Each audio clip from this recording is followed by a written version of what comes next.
In today's headline, National Assembly poised for institutional breakthroughs.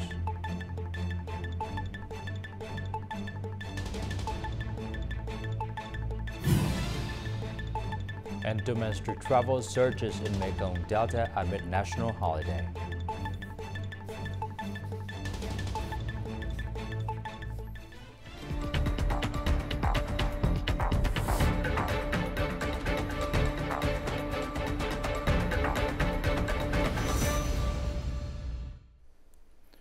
Hello, and you're watching Today Headlines.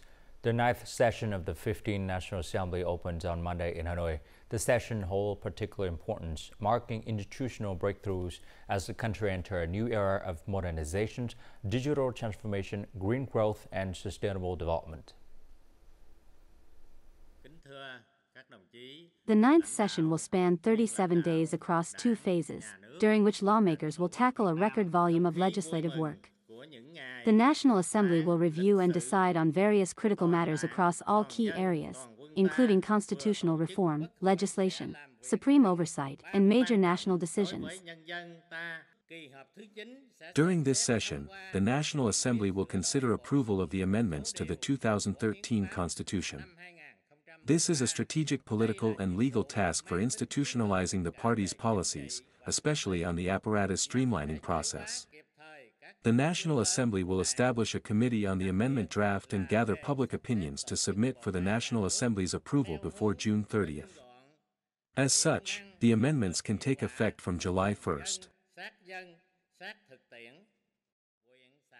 During this session, the National Assembly will consider adjustments to the 2025 state budget, including allocating at least 3% for science and technology, innovation, and digital transformation. These are key drivers in achieving the target of 8% growth in 2025 and aiming for double-digit growth in subsequent years. Lawmakers will also review and approve a resolution to merge certain provincial administrative units and establish the National Election Council. In addition, it will decide on shortening the term of the current National Assembly and People's Councils at all levels and set the date for the election of deputies to the 16th National Assembly and People's Councils for the 2026 to 2031 term. The National Assembly chairman added that the National Assembly will dedicate 1.5 days to question and answer sessions, focusing on issues closely tied to people's daily lives and state governance. The 15th National Assembly 9th session officially opened at the National Assembly building in Hanoi today, May 5th. Addressing the first months of 2025, the Prime Minister noted that global conditions remain highly volatile and unpredictable, particularly following the United States' sudden announcements of a sweeping reciprocal tax policy. In response, the government has directed relevant authorities to implement decisive and effective measures under the guidance of the Central Committee, the National Assembly, and the Party General Secretary. The Prime Minister also outlined key tasks to achieve a growth target of 8% or higher and expand the economic scale beyond $500 billion in 2025. This morning, May 5th, State President Lương presided over an official welcome ceremony for Sri Lankan President Anura Kumara Dissanayake, who is on a state visit to Vietnam from May 4th to 6th.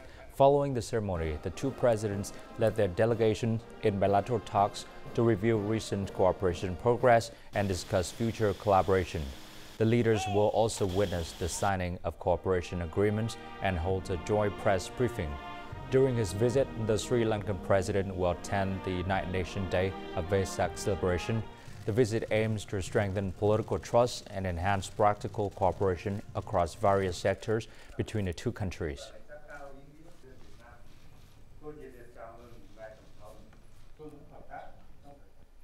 Also in the afternoon, in a meeting with Sri Lankan President Anura Kumara Dissanayake, Prime Minister Phạm Minh Chính emphasized that Vietnam and Sri Lanka have deep historical ties originating from similarities in Buddhism and common ideological values. The Prime Minister shared Vietnam's major strategic orientations, goals, solutions, and lessons learned in economic development, growth model innovation, and institutional and legal reform. President Anura Dissanayake expressed their desire to learn from these experiences in Vietnam. The two leaders agreed to strengthen economic trade and investment cooperations, striving for a two-way trade turnover of $1 billion and considerations of a bilateral free trade agreement and an investment protections and encouragement agreement in the near future. National Assembly Chairman Trần Thanh Mẫn met with Sri Lankan President Kumara Dissanayake on Monday afternoon. At the meeting, National Assembly Chairman Trần Thanh Mẫn proposed that Sri Lanka address the restoration, expansion, and additions of books, newspapers, and documents to the Ho Chi Minh space at the Colombo Capitol Library. The National Assembly Chairman suggested signing a cooperation agreement between the two National Assemblies and welcoming a delegation from the Sri Lanka Vietnam Friendship Parliamentarian Association to discuss cooperation in depth. The Sri Lankan President affirmed that he would support Vietnam initiative and role at multilateral forums and Vietnam candidacies for the United Nations Human Rights Council for the 2026-2028 term.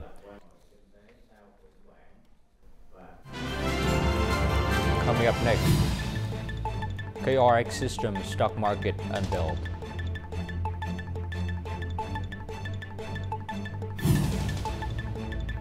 And domestic travel surges in Mekong Delta amid national holiday.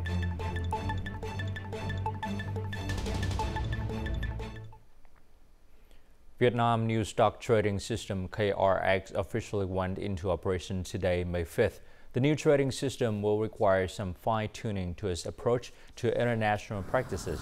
During the recent holiday, the data convergence, a decisive step for the new information technology system for the stock market, KRX Go Live, was completed. The KRX trading system replaces the technology used for the past 25 years. It is a unified platform of the stock exchanges, Vietnam Securities Depository and Clearing Corporation. At the same time, it integrates the stock, bond, and derivative markets into one platform. The 2025 Korean language test was officially launched in Hanoi on Monday morning by the Ministry of Home Affairs, Departments of Overseas Labor, and the Human Resources Development Service of Korea in Vietnam. The test is designed for Vietnamese workers seeking employment in South Korea under the Employment Permit System EPS program, a labor cooperation agreement between the Vietnamese and South Korean government. Nearly 23,000 candidates have sat this exam. Among them, 3,300 will have their profiles submitted to South Korean employers, 3,000 for positions in manufacturing, and 300 in agriculture. Since the program began in 2004, over 141,000 Vietnamese workers have been sent to work in South Korea. On Monday afternoon, Vietnam Buddhist Academy held the final rehearsal for the VESA 2025 opening ceremony. The event featured two parts, a culture performance and a formal ceremony. The venue has been arranged dignified and solemnly, benefiting a major international event. 100 personnel have worked tirelessly to finalize the preparations. Notably, a hologram performance has been programmed. The United Nations Day of VESA Celebration 2025 will officially open on the morning of May 6th and last until May 8th. Among over 2,700 delegates attending, 1,300 are from 85 countries and territories worldwide. Vietnam is experiencing a surge in domestic travels during the 5-day holiday, with destinations rich in natural beauty and cultural heritage drawing the largest crowds. The Mekong Delta, known for its lush landscapes and vibrant traditions, has emerged as a key attraction for local and international tourists. In Cần Thơ City, a range of new culturally immersive experiences is pulling in visitors, spotlighting the unique character of the Mekong River Delta region. Alongside traditional folk games, several attractions have introduced recreated village markets this year, inviting tourists to make a classic southern Vietnamese cakes, a hands-on experience that has delighted many first-time visitors. I'm really happy I got to make sizzling pancakes. I've only seen it on TV or watched others do it, but here I got detailed guidance. The variety of tourism experiences has helped boost visitor numbers. Many destinations in Phong Dien District, Cần Thơ City have reported a significant increase in arrivals. The number of tourists increased by about 20% this holiday. Activities like making traditional cakes and learning about local culture have been particularly well received. River tourism in Cần Thơ is also showing positive signs. At Cái Răng Floating Market, a flotilla of boats, large and small, creates a vibrant trading hub on water. Local foods and traditional crafts add to the unique appeal for tourists. I've never seen anything like this. People shopping on boats. I've been to floating markets in Thailand, but this is very different. What's special is how they hang goods on the pole to show what they're selling. It's unique. Cần Thơ is now pushing for sustainable tourism by leveraging its ecotourism, river-based experiences, and cultural identity. With increasingly diverse products, the city's goal of welcoming 7 million visitors this year appears within reach. And now, as usual, let's continue with the weather forecast.